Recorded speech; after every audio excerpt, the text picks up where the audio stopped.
We welcome you into the fifth episode of Talking Blizz with Joey Bonadonna. This week, we welcome in Blizzard wide receiver number 8, Marquise Irvin. Marquise, welcome to the show. What's going on, Joey? Thanks for having me. Absolutely. A great game for you this past week. We'll quick dive into it here in a huge win over Sioux Falls. But coming off that game, how are you guys feeling? Obviously, it's going into a short week with the game on Friday. We feel, enjoyed the win.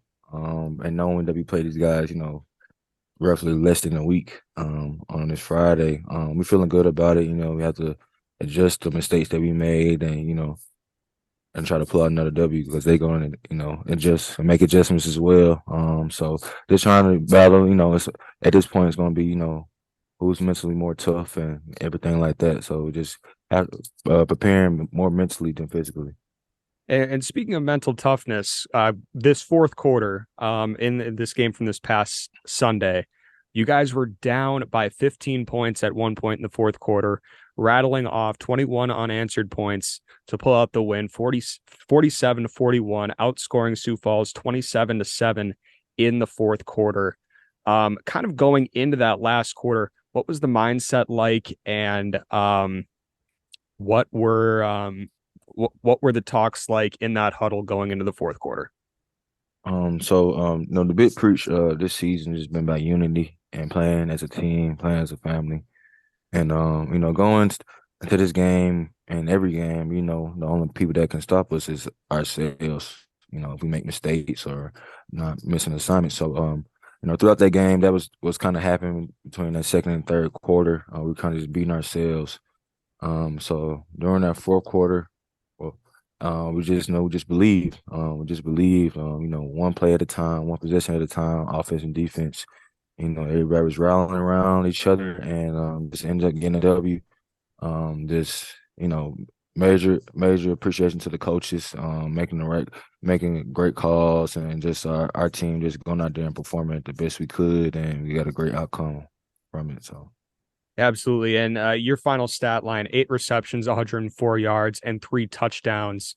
One of the best offensive performances in the league here in week 5. I would argue either you or Jerome should be up for offensive player of the week this week, and we'll find out soon enough how that shakes out. But one of those important touchdowns came on the last play of the first half.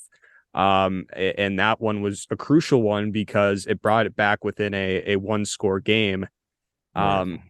Walk me through how you guys came out on that last play and how you're able to get behind the defense to get that touchdown and kind of turn momentum in your favor. So it was, I want to say it was 2 seconds on the clock maybe.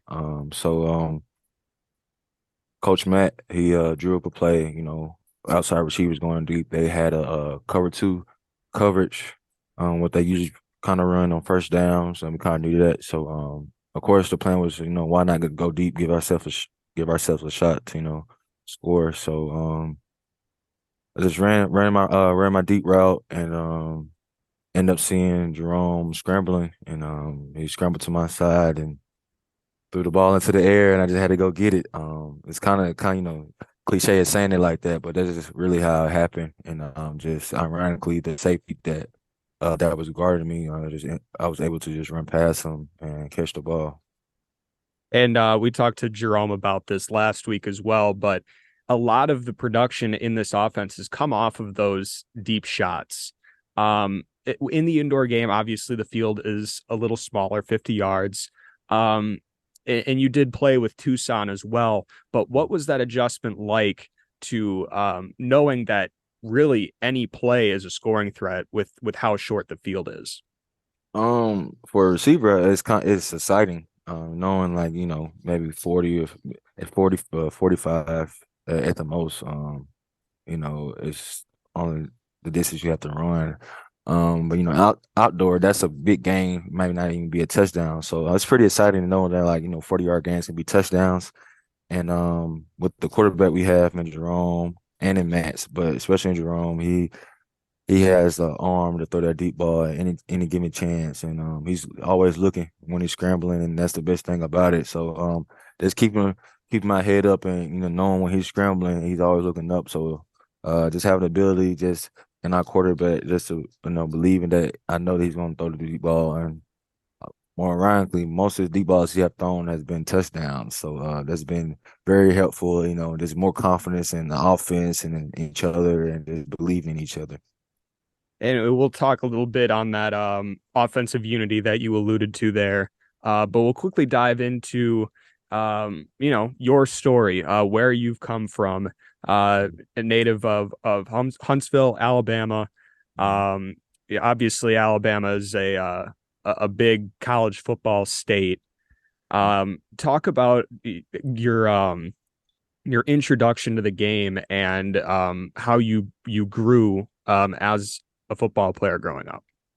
So I started playing when I was in fifth grade, tackle football in fifth grade, and from those years when you're young, you playing because you love sports, but you just want to play with your friends, and then like towards middle school, seventh, eighth grade, I realized I was kind of pretty good at it, and then high school is when I just decided what was my future going to be like. I'm 6'2", 6'3", 6'2", and I'm not gonna be able to play basketball in the NBA, and then football was just one of my choices, and I grew to love it way, way, way more than any other sport, and I just stuck with it, and knew I wanted to take me places, and it got me, a full ride scholarship to a great college, and be able to play the game that I love, continue playing the game that I love, and now I'm here, so. It's football. Football has definitely changed my life. And we'll dive into your college games, but you talked about you're 6'2", 6'3", around there. Your nickname kind of with the team this year has been Big Body Irv. That was very quickly the nickname, the nickname Yeah, coming out of camp. yeah. Um, your size in the indoor game, it definitely is a big factor, and especially this year, currently you're the second leading receiver in the IFL. Mhm, How has your size helped you um, in obviously there are bigger receivers in football, but mhm. on this offense, you are kind of the big target. How has that helped you in your role so far? So just knowing, being a bigger guy, is helpful always. So why not use it to my advantage? So if I have smaller DB on me, I feel like I can use my size rather than my quickness because I know he's maybe a little quicker than me.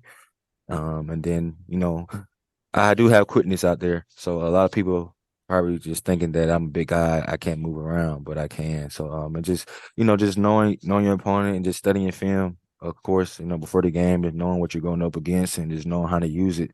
But it definitely helped me. My team gave me that name during camp, and I'm trying to live up to it. So And going back to your college days, you played at Mercer, and in your time there, finished with over 2,300 receiving yards, 18 touchdowns, as well as a three-time All SoCon nominee. Talk about your college days and how you enjoyed, obviously, Mercer's D1 mhm, and at the FCS level.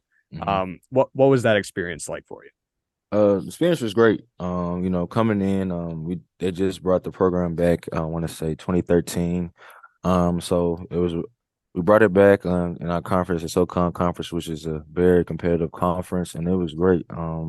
Week in and week out, we knew it was gonna have great competition, and just the environment that we had was a family atmosphere, like a lot like we have here in Green Bay, and which I love, and just played and just enjoyed it every second that I had up there. So it was a great atmosphere for me.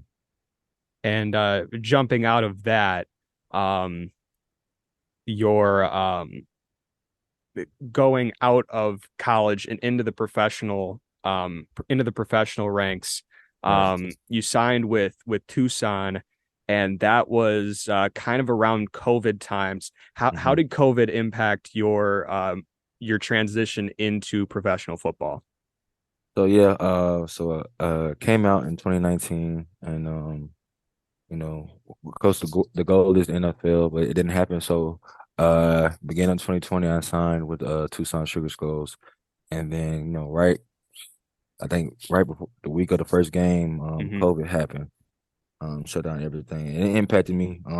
Just on the simple fact, we want to keep playing football and trying to figure out where you're gonna play football, but at that time nothing was going on. So it kind of, had a setback, but it was good for me. Being able to, you know, uh work out more, work on my game more, realize what I didn't do, what I can do more, and just be more mentally tough and just focus on me a lot more than I have ever been. It gave me time to just able to sit in the house and focus on me. So it was a rough time and a good time. So And then you did end up getting to play for Tucson, ended up playing with them in the 2021 season with 15 mm, receptions, 124 yards. mm. Finally being able to get out there and play after that long break. How was that? Talking about how COVID impacted you. How is it like to finally get back out there? It was good. So I re-signed with them. Feeling good about the situation. Just you know, I had an injury that ended my season early. So I tore my Achilles and it kind of ended my season early. So it was kind of up and down with my feelings because worked so hard to get back to this position and feeling good about it, excited about the season and not really to showcase what I could do, and help my team win. So coming back, yeah, but coming back after that felt good, and just after that injury and then be able to of course with Achilles I had to sit out like a year. So finally getting back and be able to play for the Blizzard has been a blessing. And very quickly you've established yourself. We talked about it before, being one of the top receivers in the IFL. Currently number one in the Eastern Conference, second overall. Quick pulling up your stats here. Um, Looking 4 games in, 23 receptions, 291 yards, 3 touchdowns, all of which those 3 touchdowns came in this last game against Sioux Falls. Hmm. Um, those all exceeded what you did in Tucson just those few games in Right, 2021.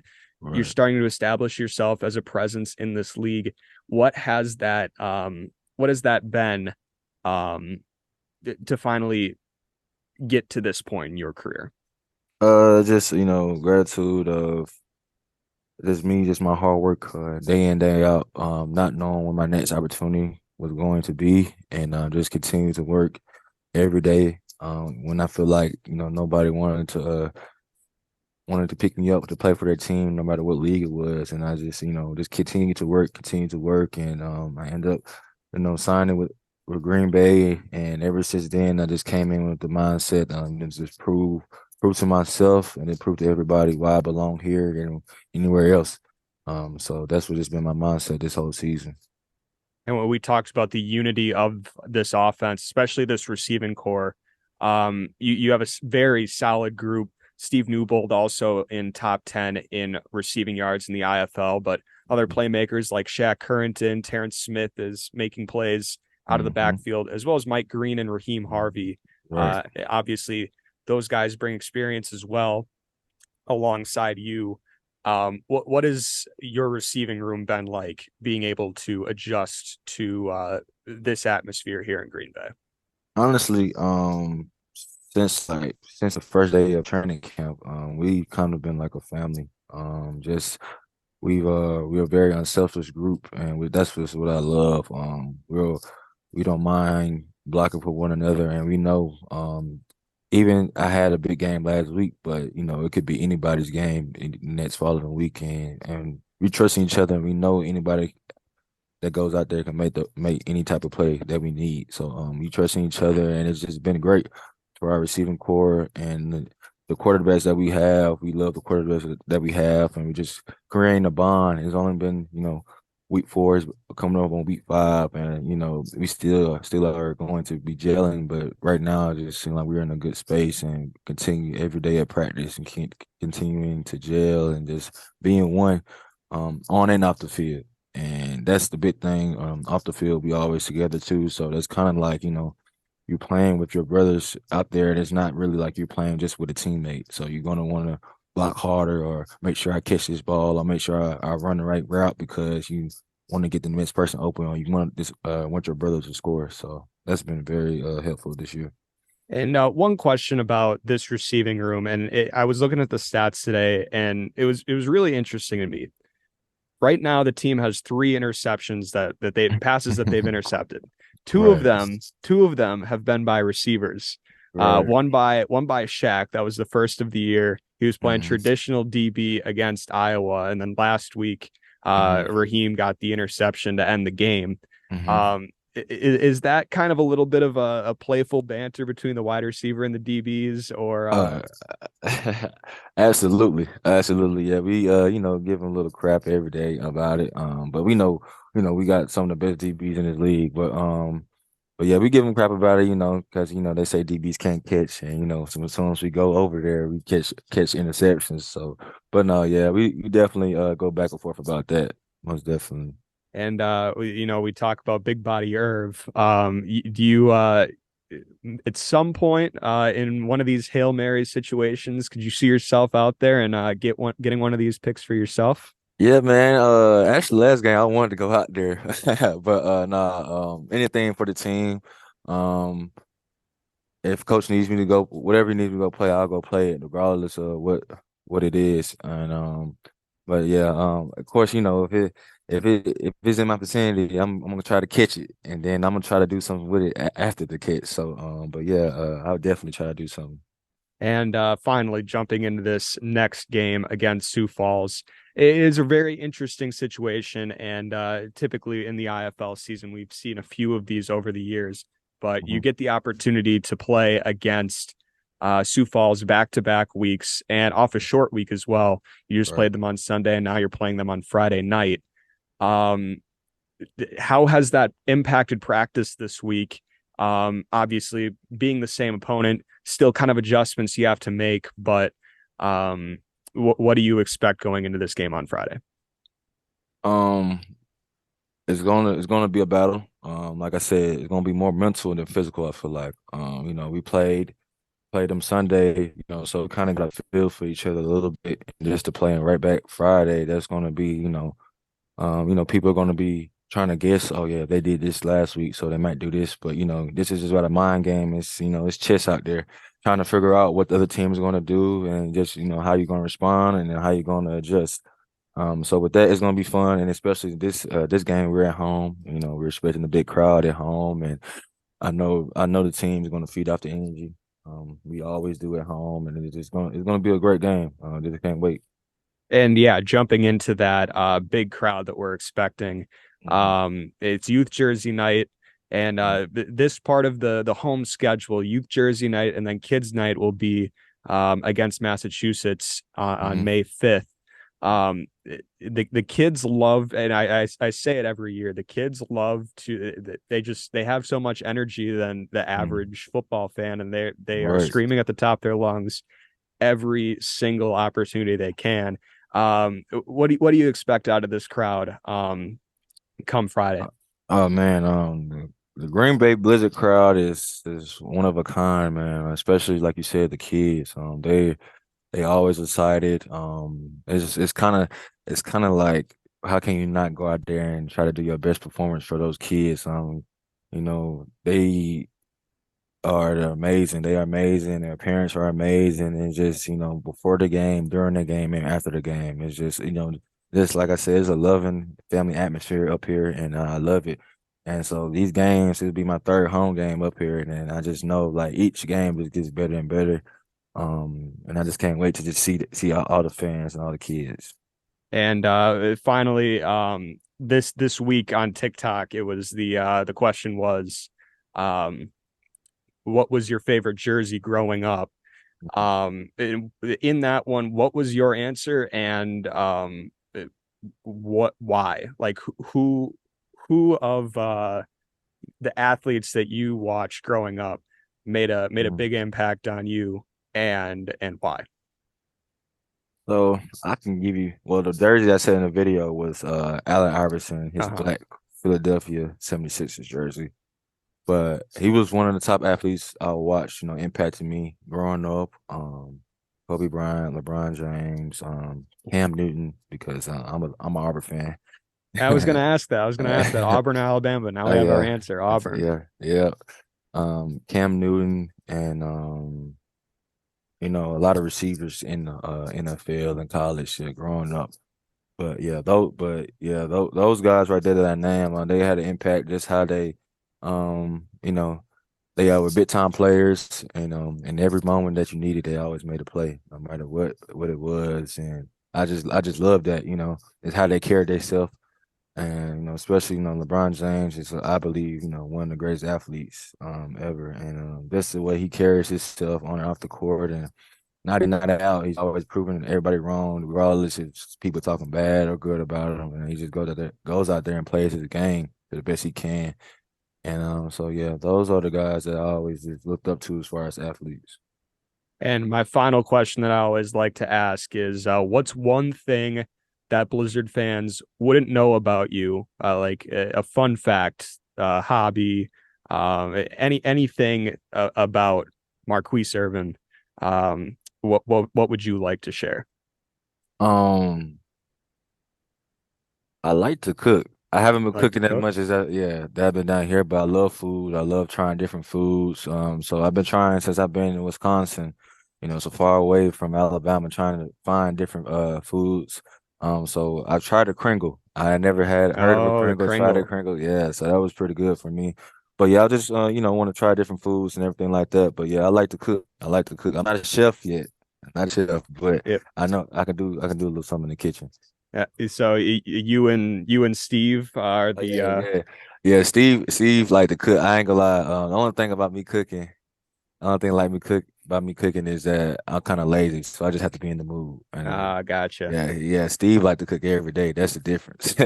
Yes, we talked about that one on his episode. He is an Yeah, avid chef. But yeah. yeah, that'll just about wrap this fifth episode up as we head into week 6 of the IFL season. We want to thank Marquise Irvin for taking the time to talk and sit down with us. Game this week, Friday, April 21st, 6:05 p.m. at the Rush Center, Sioux Falls Storm at the Green Bay Blizzard. Blizzard looking to go 3-2 on the season and take 2 in a row against Sioux Falls Youth Jersey Night at the Rush Center. And that, again, will just about wrap things up. For Marquise Irvin, I'm Joey Bonadonna. Thank you so much for tuning in. And as always, go Blizz. Please.